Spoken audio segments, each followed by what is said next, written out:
This man was once the Punisher, the one every mob crew in New York feared. But now, after being betrayed by his fellow soldiers, he's hiding in a dark apartment, crippled by severe PTSD. He can barely stay lucid without hurting himself. It's already shattered the last of his mental defenses, and the already unstable streets have now turned into a breeding ground for crime, especially after Frank killed the 4 top bosses of the infamous Newsy crime family. The power vacuum made the whole neighborhood even harder to control. Frank had already lost his family and given up on life long ago, so he didn't care about their threats at all. But while he was trapped in his pain, noises from outside suddenly snapped him away. Looking through the peephole, he sees the thugs who came to kill him already outside. Since they don't know his exact apartment, they start searching door to door. If someone won't open up, they kick the door in. It's obvious this group isn't just here for Frank. They're using the chaos to loot, burn, and kill. Sure enough, after failing to find him, they splash gasoline into the apartment across the hall. As the fire crawls through the crack under Frank's door and reaches his feet, he roars and charges out.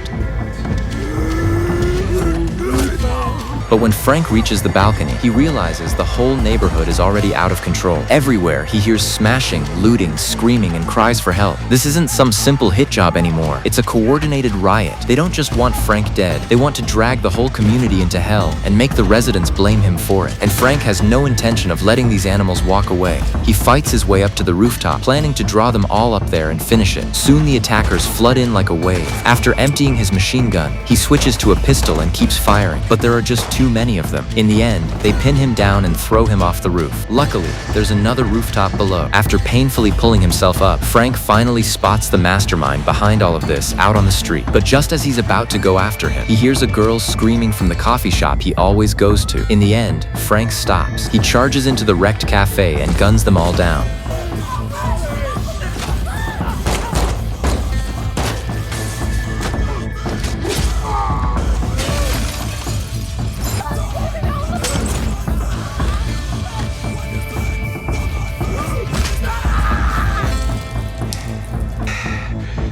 But just as he's about to leave, the shop owner's little daughter suddenly runs over and hugs him. Then she pulls out a small red flower she made by hand and gives it to Frank. Looking at the girl's admiring, hopeful eyes and the concern on her family's faces, Frank finally seems to find a reason to live again. In the end, Frank goes to the graves of his wife and daughter, gently sets down the little red flower, and picks up the key he once buried with his own hands.